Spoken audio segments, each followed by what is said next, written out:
ഉൽപ്പത്തി പുസ്തകത്തിലെ ആദ്യത്തെ 4 വിശ്വാസവീരന്മാർ ഹാബേൽ, ഹനോക്ക്, നോഹ, അബ്രഹാം. ഇവർ അവരുടെ വിശ്വാസ ജീവിതത്തിൽ ജയിച്ചു.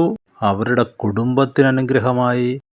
ഇന്നും അനേകർക്ക് അനുഗ്രഹമാവുന്നു. നമ്മൾ വീണും എഴുന്നേറ്റും കരഞ്ഞും ചിരിച്ചും ഇടറി നടക്കുമ്പോൾ യാക്കോബ് അപ്പോസ്തലൻ പറയുന്നു, ഇരുമനസ്സുള്ള മനുഷ്യൻ തൻ്റെ വഴികളിലെല്ലാം അസ്ഥിരനാകുന്നു.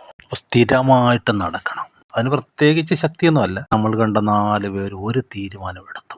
ആ ഒരു തീരുമാനം, ഞങ്ങൾ കർത്താവിന് വേണ്ടി നിൽക്കും, ഞങ്ങൾക്ക് കർത്താവിന് മതി. ആ തീരുമാനം എടുക്കുമ്പോൾ സമാധാനം വരികയാണ്. പക്ഷെ ആ തീരുമാനം എടുക്കാൻ പാടാണ്. ലോകത്തോട്, പിശാചിനോട്, പാപത്തോട് നോ പറയും, യേശുവിനോട് യേസ് പറയുന്ന ആ തീരുമാനം, അതെടുത്തു കഴിഞ്ഞാൽ ഫ്രീ ആണ് മനുഷ്യൻ. പിന്നെ അവനെ ആത്മാവ് അതിശയകരമായി നടത്തും. എന്തിനാ ഉപവസിക്കുന്നേ, എന്തിനാ പ്രാർത്ഥിക്കുന്നേ? ആ തീരുമാനത്തിലെത്താൻ, അതിലുറയ്ക്കാൻ.